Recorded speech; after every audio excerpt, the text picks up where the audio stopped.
So every time that, I accuse Gianni Infantino of being a racist, a colonialist, I'm always getting flack from especially the Western media establishment, the journalists, who seem to think that he is part of the new order, a progressive mind, but he's not.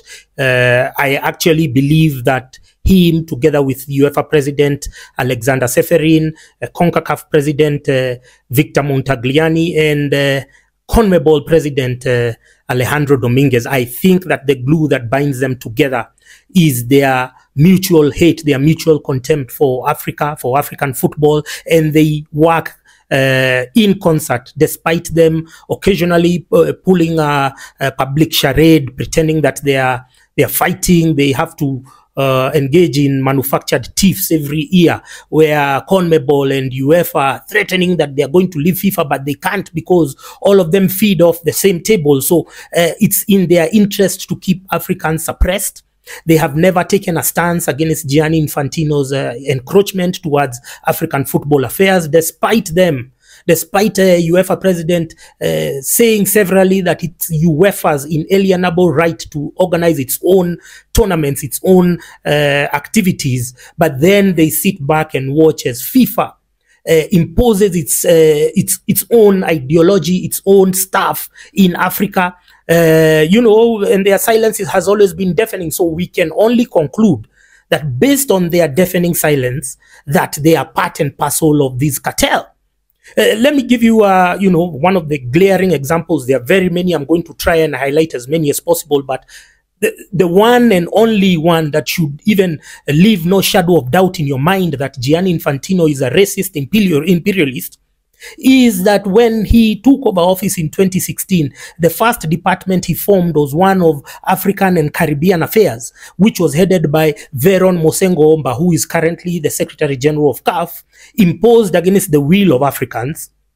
And why was he being given a department that was in charge of Caribbean countries which are not part of CAF?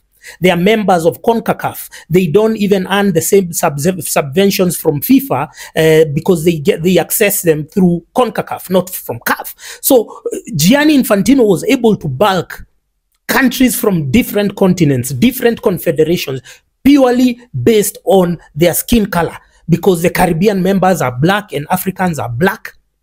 And there was no merit to that decision. It was never questioned by Victor Montagliani, who is the president of CONCACAF, or any other president for that matter. So that is the first indication. But even before then, when he was the UEFA Secretary General, Gianni Infantino is the one who came up with the League of Nations of UEFA. Because he did not want UEFA to be playing with other countries, especially Africa, during the FIFA international window for friendlies. So he created this League of Nations where UEFA countries will play against each other. His racist mindset had started manifesting even before he got into FIFA. But what has he done ever since he became the FIFA president? He had tried to implement a Super League, but he was hiding. He was hiding behind other officials when they were launching the Super League in Europe.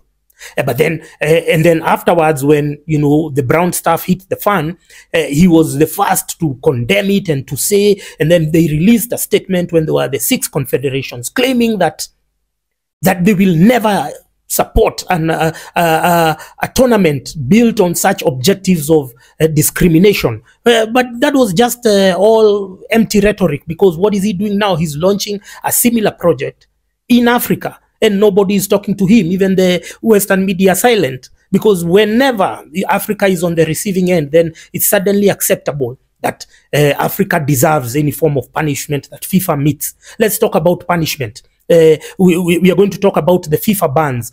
Since Gianni Infantino took over FIFA, there have been disproportionate FIFA bans to individuals and to nations for Africa than any other continent or any other confederation. Let's go through them. Some of them.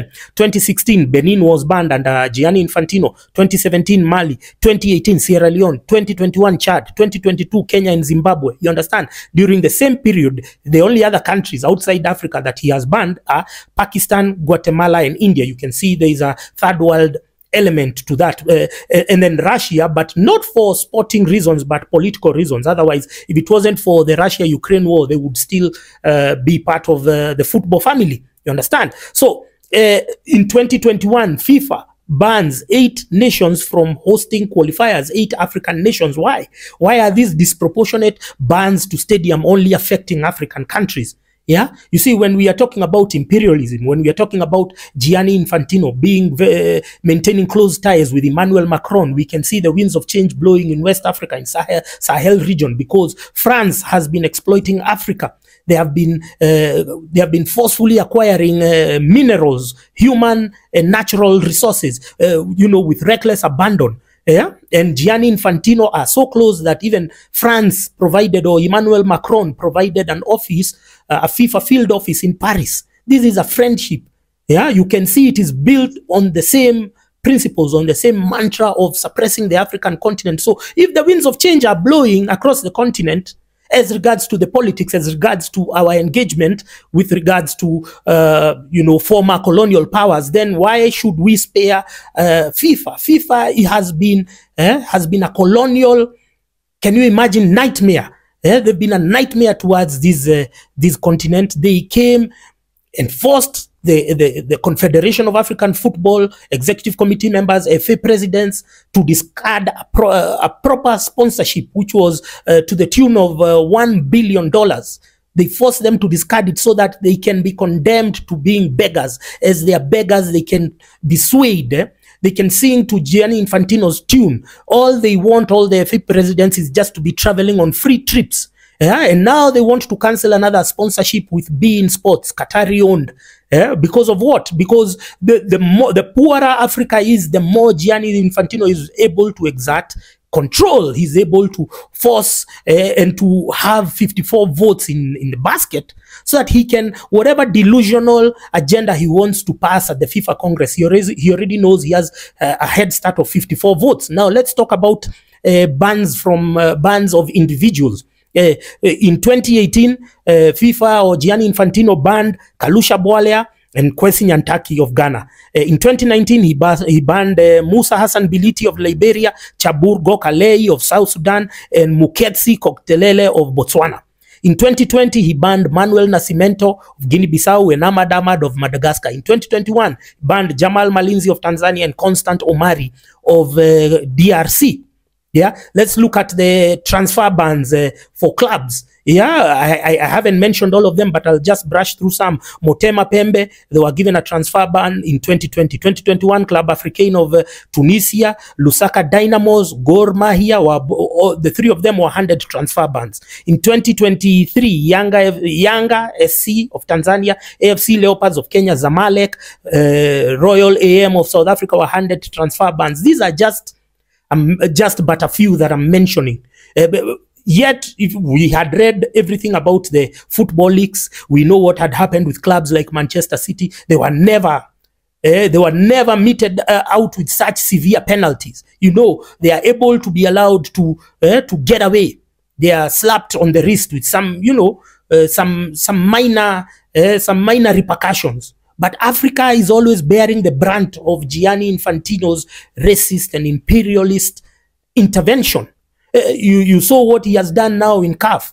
He has replaced all the senior managers with Muzungus, or what we call white people from Zurich, from FIFA, as if we don't have the local expertise in Africa. But because he has imposed puppets there, he wants utmost control, and now they are undermining CAF's financial bottom line.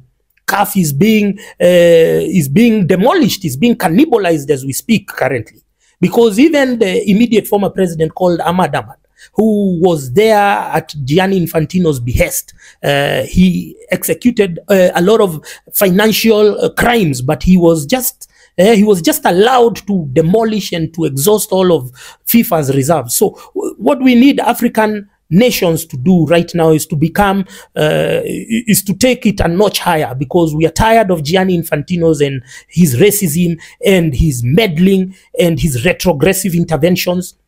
Now it's time for African governments to rise to the occasion and stop yielding towards FIFA's cheap threats and empty rhetoric. Let them ban all the countries that they can, and let's see what the football family in the world will do without Africa in their stable.